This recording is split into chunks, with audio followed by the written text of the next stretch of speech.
আমাদের ব্রেনের যে অসম্ভব ক্ষমতা আছে সেটাকে কাজে লাগানোর আসল রহস্যটা কি বলুন তো? আজকে আমরা ঠিক এই ব্যাপারটাই জানতে চলেছি। ডক্টর শ্বেতা আদাতিয়া দারুণ কিছু গবেষণার গভীরে ডুব দেব আর দেখব কিভাবে আমাদের মস্তিষ্কের পুরো পোটেনশিয়ালটা আনলক করা যায়। তো চলুন আর দেরি না করে শুরু করা যাক। আর এই প্রশ্নটাই কিন্তু আমাদের আজকের আলোচনার একেবারে কেন্দ্রে রয়েছে। ভাবুন একবার, ডক্টর আদিত্যা 1000-এরও বেশি ব্রেইন স্ক্যান করেছেন, আর সেখান থেকে তিনি একটা খুবই অবাক করার সিদ্ধান্তে এসেছেন। সাফল্য কিন্তু ভাগ্য বা ফ্যামিলি ব্যাকগ্রাউন্ডের ওপর নির্ভর করে না, না একদমই না। এর আসল চাবিকাঠিটা লুকিয়ে আছে আমাদের ব্রেনের ওয়্যারিংয়ের ভেতরেই। ভেবেছিলাম তো অনেক কিছুই, কিন্তু হলো না। এই কথাটা কি খুব চেনা চেনা লাগছে? আমার তো মনে হয় আমাদের সবার জীবনের কোনো না কোনো সময়ে এই আক্ষেপটা হয়েছে। এটা আসলে শুধু একটা আফসোস না, এটা আমাদের ইচ্ছা আর বাস্তব কাজের মধ্যেকার একটা বিরাট ফারাক। আজকে আমরা ঠিক এর পেছনে সায়েন্সটা নিয়ে কথা বলবো, জানব কেন আমাদের সাথে এমনটা হয়। আচ্ছা, আমাদের আজকের এই আলোচনায় আমরা কয়েকটা ধাপে এগোব। প্রথমে আমরা বোঝার চেষ্টা করব দ্য 99% প্রবলেম বা 99% সমস্যাটা কি। এরপর আমরা দেখব আমাদের ব্রেইনের ভেতরে কী ধরনের একটা দড়ি টানাটানি চলে। তারপর আমরা শিখব একটা দারুণ সকালের রুটিন, যেটার নাম মুভার্স। জানব নিউরো ম্যানিফেস্টেশন ফ্রেমওয়ার্কটা কিভাবে কাজ করে, আর সবশেষে কথা বলবো আলটিমেট ব্রেইন রিসেট নিয়ে। তো চলুন প্রথম ধাপ দিয়ে শুরু করা যাক।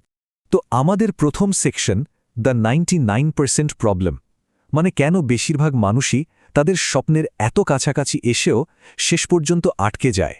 চলুন এর পেছনের নিউরোলজিক্যাল কারণটা একটু খুঁজে দেখি। আসল ব্যাপারটা হলো, সমস্যাটা কিন্তু ভাগ্য বা পরিস্থিতির দোষে হয় না, বা বাইরের কোনো কারণেও না। সমস্যা আর সমাধান দুটোই আমাদের ব্রেনের ভেতরেই আছে। আর সবচেয়ে ভালো খবরটা কি জানেন? যেহেতু এটা আমাদের ব্রেনের ওয়্যারিংয়ের ব্যাপার, তার মানে হলো সঠিক কৌশলটা যদি আমরা জানতে পারি, তাহলে আমরা কিন্তু এই ওয়্যারিংটা বদলে ফেলতে পারি। আচ্ছা, এবার চলুন আমাদের ব্রেনের ভেতরে চলা একটা দড়ি টানাটানি লড়াইয়ের গল্প শুনি। আমাদের মস্তিষ্কের দুটো খুব গুরুত্বপূর্ণ অংশ আছে, যারা প্রায় একে অপরের সাথে একটা দ্বন্দ্বে জড়িয়ে পড়ে, আর এই লড়াইটাই কিন্তু আমাদের সব সিদ্ধান্তকে অমচনভাবে প্রভাবিত করে। দেখুন, একদিকে আছে আমাদের অ্যামিগডালা, মানে ব্রেনের ইমোশনাল সেন্টার। চলুন বোঝার সুবিধার জন্য একে আমরা পাহারাদার বলি। একজন অতি সতর্ক পাহারাদার, যার একমাত্র কাজ হলো আমাদের বিপদ থেকে বাঁচানো। আর অন্যদিকে আছে প্রিফ্রন্টাল কর্টেক্স, বা সংক্ষেপে পিএফসি। ইনি হলেন আমাদের ব্রেনের যুক্তিবাদী সিইও। এনার কাজ হলো প্ল্যান করা, বড় বড় সিদ্ধান্ত নেওয়া আর আবেগ কন্ট্রোল করা। আসল গণ্ডগোলটা তখনই বাধে যখন এই আবেগপ্রবণ পাহারাদার আমাদের যুক্তিবাদী সিইওর কাছ থেকে কন্ট্রোলটা কেড়ে নেয়। এই স্লাইডের ডেটাটা একবার দেখুন। এটা কিন্তু সত্যি মাথা ঘুরিয়ে দেওয়ার মতো।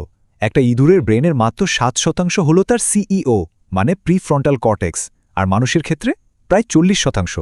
একবার ভাবুন, কি বিশাল একটা পার্থক্য। আর এই পার্থক্যটাই কিন্তু আমাদের পরিকল্পনা করতে, নতুন কিছু ভাবতে আর জটিল সব সিদ্ধান্ত নিতে সাহায্য করে, যে ক্ষমতাটা পৃথিবীতে আর অন্য কোনো প্রাণীর নেই। কিন্তু সবচেয়ে অদ্ভুত ব্যাপার বা প্যারাডক্সটা কি জানেন? এত পাওয়ারফুল একজন সিইও থাকা সত্ত্বেও আমরা বেশিরভাগ সময়ই আমাদের সেই আবেগপ্রবণ পাহারাদারের কথা শুনে চলি। আর ঠিক এই কারণেই আমরা সেই পরিচিত র্যাট রেসের আটকে পড়ি, মানে শুধু রিয়্যাক্ট করা আর সাময়িক আরাম খোঁজার একটা শেষ নাহর চক্রে ফেসে যাই। তাহলে প্রশ্ন হলো, যারা সফল তারা কিভাবে এই চক্রটা ভাঙে? এর উত্তরটা লুকিয়ে আছে ব্রেনের একটা অসাধারণ ক্ষমতার মধ্যে, যার নাম ফাংশনাল কাপলিং। খুব সহজ করে বললে এটা হলো ব্রেনের যে অংশটা স্বপ্ন দেখে বা কল্পনা করে, আর যে অংশটা সেই কাজটা করে, এই দুটোকে একসাথে জুড়ে দেওয়ার ক্ষমতা। যারা এটা করতে পারে তাদের ভাবনা আর কাজের মধ্যে কোনো ফারাক থাকে না, তারা যা ভাবে ঠিক সেটাই করে ফেলে।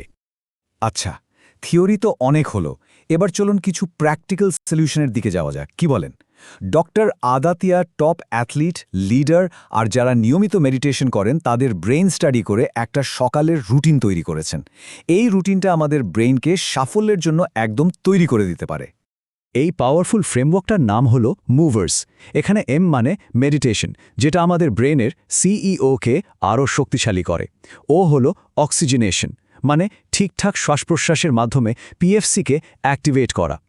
ভি হলো ভিজুয়ালাইজেশন, যেটা আমাদের ব্রেনকে সাফল্যের জন্য আগে থেকেই রেডি করে। ই হলো এক্সারসাইজ, যেটা পারফরমেন্সের জন্য দরকারি কেমিক্যালস রিলিজ করে। আর হলো রিডিং, মানে ব্রেনকে নতুন নতুন ইনপুট দেওয়া।